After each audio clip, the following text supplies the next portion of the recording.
The hot food কিচেনে চলুন আজকের রান্না শুরু করা যাক।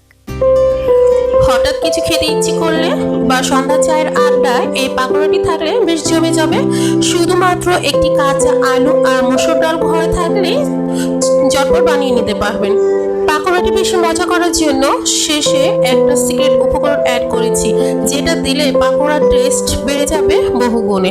একবার খেলে মুখে স্বাদ লেগে থাকবে, পরিবারের সবাই আবার বানানোর রিকোয়েস্ট করবে। প্রথমে পাকোড়াটি বানানোর জন্য আমাদের লাগবে কাঁচা আলু। কাঁচা আলু আমি একটা নিয়েছি, গ্রেটারের সাহায্যে গ্রেট করে নিয়েছি।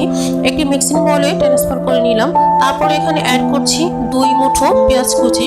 পেঁয়াজের পরিমাণটা বাড়িয়ে দিলে পাকোড়াটাও খেতে বেশি ভালো হয়। তারপর দিয়ে দিচ্ছি কাঁচামরিচের ঝাল 5-6টা। ফ্রেশ ধনেপাতা দিয়ে দিচ্ছি হাফ বাটি। এরপর এখানে 1 চামচ পরিমাণ আদা বাটা আর রসুন বাটা দিয়ে দিচ্ছি।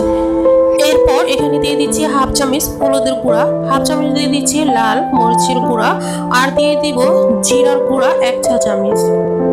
তার সঙ্গে দিয়ে দিচ্ছি স্বাদ পরিমাণ লবণ।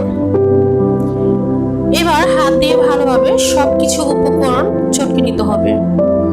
তো যত ভালোভাবে মাখিয়ে নেবেন পাকোড়ার টেস্টটা তত ভালো আসবে, খেতে ভালো লাগবে।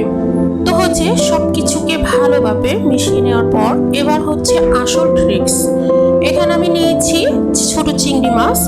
এটা পুরোপুরি অপশনাল, থাকলে দিবেন, না থাকলে না দিলেও চলবে। তার সাথে দিয়ে দিচ্ছি মসুর ডাল আর 1 মুঠো চাল। ভালোভাবে আমি ধুয়ে 1 ঘন্টা আগে ভিজিয়ে রেখেছিলাম। এই সব উপকরণ আমি ব্লেন্ডারের জারে নিয়ে ব্লেন্ড করে নিয়েছি। এবার আগে থেকে যে আলু দিয়ে মশলাটাকে মিশিয়ে নিয়েছিলাম সেটার ভিতরে এই উপকরণগুলো দিয়ে ভালোভাবে আবারও মেখে নিতে হবে।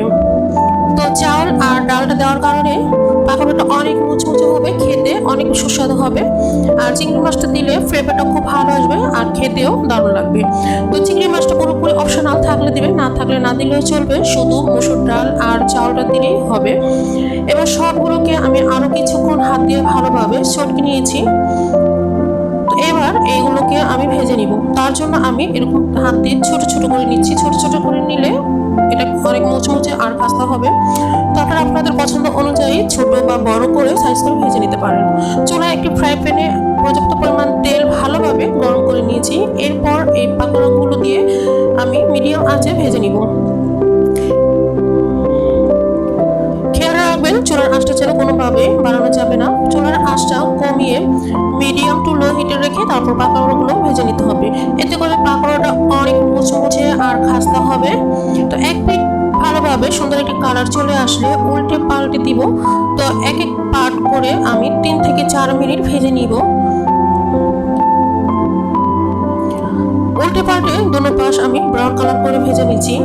এই পাকোড়াটা যখন ভাজবেন তখন পুরোটা ঘর যেন ঘ্রাণে মোমো করছে। এত সুন্দর ঘ্রাণ বেরিয়েছিল চিংড়ি মাছ দেওয়ার কারণে, আর খেতে অনেক মজার হয়েছিল। তো যেগুলো আমি আগে দিয়েছি হয়ে গিয়েছে সেগুলো আগে তুলে নিলাম। সবগুলো পাকোড়া আমি উল্টে পাল্টে সুন্দর করে কালার করে ভেজে নিয়েছি। মাশাআল্লাহ, দেখুন কত সুন্দর মুড়মুড়িও হয়েছে। তো খুব সহজ রেসিপিতে পাকোড়া ভাজা দেখিয়ে দিলাম। আর এই পাকোড়াটি স্ন্যাক হিসেবে শুধু না, আপনি গরম গরম ভাতের সাথেও পরিবেশন করতে পারেন। খেতে দুর্দান্ত লাগে, বা মেহমান আসলে ঝটপট বানিয়ে নিতে পারেন।